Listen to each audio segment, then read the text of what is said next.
નમસ્કાર દર્શક મિત્રો, હું છું તલાટી કમ મંત્રી ભાવેશભાઈ ગેવરિયા.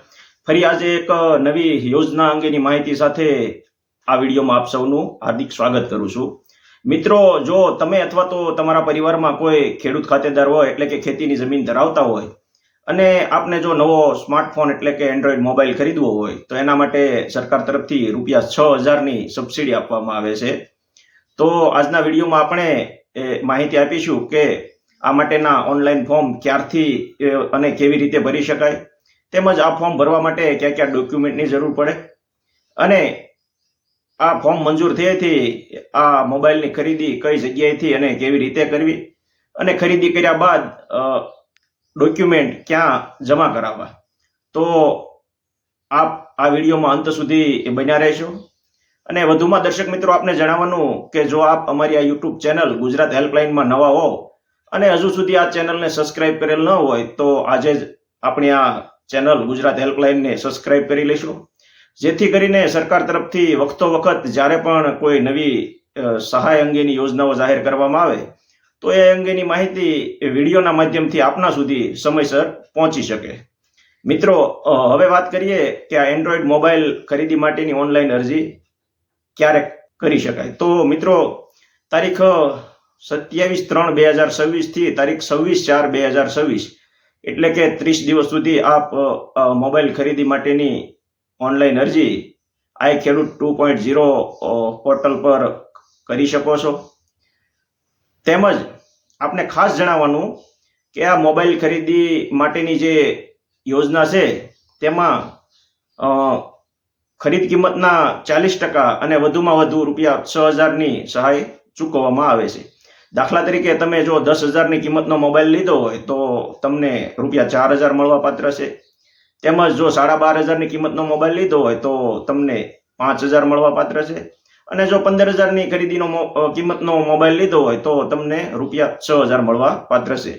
અને 15,000 કરતાં વધુ કોઈ પણ રકમનો મોબાઈલ આપણે ખરીદ્યો હોય તો તમને વધુમાં વધુ ₹6,000 મળવા પાત્ર છે.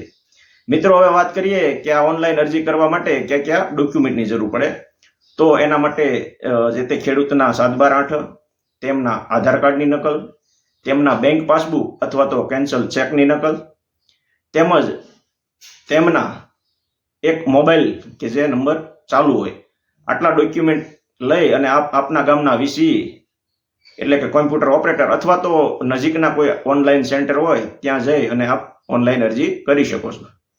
વધુમાં આપને જણાવવાનું કે જો આપ અથવા આપના સંતાનો ટેકનોલોજી અંગે માહિતગાર હોવ તો આપ જાતે પણ આઈ ખેડૂત 2.0 પોર્ટલ પર આ અંગેની ઓનલાઈન અરજી કરી શકો છો.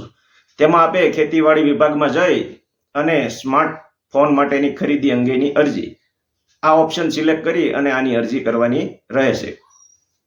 મિત્રો, હવે આપને વધુમાં જણાવવું તો તમારો સ્માર્ટફોન માટેની અરજી ઓનલાઈન થયા બાદ જે એની PDF અથવા તો પ્રિન્ટ નીકળે અરજીની, એ કોઈ પણ જગ્યાએ જમા કરાવવા જવાની નથી. આપે આ અરજીની નકલ આપની પાસે જ રાખવાની છે. હવે જ્યારે આપની અરજી મંજૂર થશે ત્યારે આપના મોબાઈલ નંબરમાં એક મેસેજ આવશે કે આપની અરજી મંજૂર કરવામાં આવેલ છે, અને આપના ગામના ખેતીવાડી ગ્રામ સેવક દ્વારા આપને એક પૂર્વ મંજૂરી અંગેનો એક લેટર આપવામાં આવશે, જેમાં વિગત લખેલી છે કે આપે કયા સમય સુધીમાં મોબાઈલની ખરીદી કરવી અને કયા કયા ડોક્યુમેન્ટ જમા કરાવવા. તો જે સમયગાળો દર્શાવેલ હોય એ સમયગાળા દરમિયાન તમારે મોબાઈલની ખરીદી કરવાની છે.